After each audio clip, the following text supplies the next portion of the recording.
बड़ी खबर मिल रही है। सरहद के पास चीन की साजिश का नया सबूत सामने आया है। एलएसी के पास चीन की नई हेली स्ट्रिप दिखाई दी है। हेली स्ट्रिप दिखाई देने के साथ वेस्टर्न तिब्बत में चीन की नई हेली स्ट्रिप को भी देखा गया है। एलएसी के पास ऐसे 6 हेलीपैड वाली हेली स्ट्रिप बनाई गई है।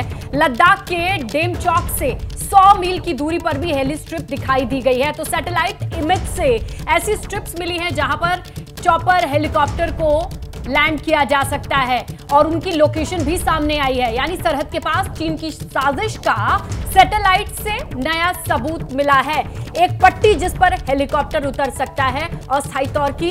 इसी तरीके से वो लोकेशन की बात कीजिए कहां मिली है, जो एलएसी से बहुत नजदीक वाली लोकेशन है। ऐसी 6 लोकेशन है जहां पर चीन ने अपने नापाक मंसूबों के हिसाब से इन स्ट्रिप्स को कंस्ट्रक्ट किया है। हमारे सहयोगी आशीष ज्यादा डिटेल के साथ मौजूद हैं।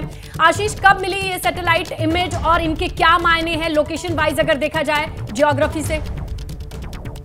देखिए, ये लोकेशन जो हेली स्ट्रिप बनाई गई है, पहले तो दर्शकों को बता दूं कि ये एक हेलीपैड नहीं है, हेली स्ट्रिप है। हेली स्ट्रिप का मतलब होता है कि ऐसे आधे दर्जन या फिर 1 दर्जन हेलीकॉप्टर्स को एक साथ टेक ऑफ या लैंडिंग या पार्किंग के लिए एक जगह बनाना। हेलीपैड यानी कि केवल एक हेलीकॉप्टर के लिए जगह बनाना होता है, लेकिन ये हेली स्ट्रिप बनाई गई है। इसमें तस्वीरों में सैटेलाइट इमेजेस के है कि यहाँ 6 हेलीकॉप्टर की ऑलरेडी व्यवस्था कर दी गई है और वो जाहिर सी बात है कि संख्या आधे दर्जन से 1 दर्जन भी बढ़ाई जा सकती है। लोकेशन की अगर हम बात करें तो ये डेमचौक, जो कि लद्दाख में एक बड़ा फ्लैश पॉइंट या फिर एक कॉन्फ्लिक्ट पॉइंट बना रहा है भारतीय और चीनी सेनाओं के बीच में, वहां से केवल 100 मील की दूरी पे है। और अगर उत्तराखंड से अगर हम देखें बाराहोती से, तब ये लोकेशन लगभग 120 मील दूर है। और ये एग्जैक्टली जो तिब्बत का एरिया है, वहां पर गेगियाई नाम की जगह है, वहां पर ये बनाया गया है। यानी कि इतना नजदीक उत्तराखंड की सीमा से उत्तराखंड की बात सीमा से अगर 120 मील और लद्दाख से केवल 100 मील की दूरी पे, तो आप मान के चलिए कि ये मुश्किल से कुछ मिनट लगेंगे यहाँ से हेलीकॉप्टर्स को किसी भी ऑपरेशन के लिए एलएसी की तरफ भेजने में। घंटों की बात नहीं है, केवल कुछ मिनट लगेंगे। ये एक बहुत ही महत्वपूर्ण चीज है कि किस तरह से तीसरे हफ्ते अप्रैल से, ये सैटेलाइट इमेजेस क्लियरली दिखा रही हैं कि पिछले 3.5 महीनों में अप्रैल की अंत में इसकी शुरुआत की गई और ये ऑलरेडी अब 6 हेली स्ट्रिप वाले पोजीशन पर पहुंच चुका है।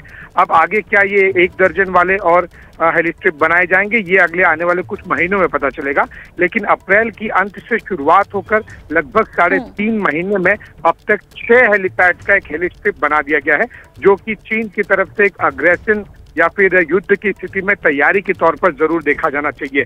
ये उन पूरे कड़ियों में से केवल एक कड़ी है जो कि कंस्ट्रक्शन किया जा रहा है चीनी सेना द्वारा एलएसी के ठीक उस तरफ। हमने कई इस तरह की स्टोरीज की है जिसमें दिखाया है कि इस तरह की कई गतिविधियां की जा रही हैं, कई इस तरह के कंस्ट्रक्शन किए जा रहे हैं, जो कि साफ साफ संकेत है कि चीन युद्ध की तैयारी कर रहा है। होगा या नहीं, ये आगे की बात है, ये पता बताएगा, लेकिन तैयारी जरूर है। कैसे रिटेलिएट कर रहे हैं और इंडियन अगर हमारी बात करें डिफेंस सिस्टम की, इसे किस तरीके से देखा जा रहा है और क्या स्ट्रैटेजी हो सकती है? आशीष, देखिए, ऐसा नहीं है कि भारत सरकार या फिर भारतीय सेनाएं हाथ पर हाथ रख के बैठी हुई हैं। चाहे अगर हम इंफ्रास्ट्रक्चर की बात करें, चाहे हम विशेष तौर पर मिलिट्री इंफ्रास्ट्रक्चर की बात करें, डुअल यूजेज वाले मिलिट्री इंफ्रास्ट्रक्चर जो कि सिविल के लिए भी इस्तेमाल हो, ये सब भी बहुत तेजी से हो रहा है भारत की अगर हम बात करें तो। लेकिन क्योंकि चीन एक बहुत बड़ी अर्थव्यवस्था है, बहुत बड़ा देश है, ऐसे में उसकी तेजी हमसे थोड़ी ज्यादा है। और एक बहुत ही महत्वपूर्ण अंडरलाइनिंग पॉइंट ये है कि हमने इस इंफ्रास्ट्रक्चर को अभी पिछले कुछ सालों में बनाना शुरू किया है और चीन ये लगातार पिछले कई दशकों से करता रहा है।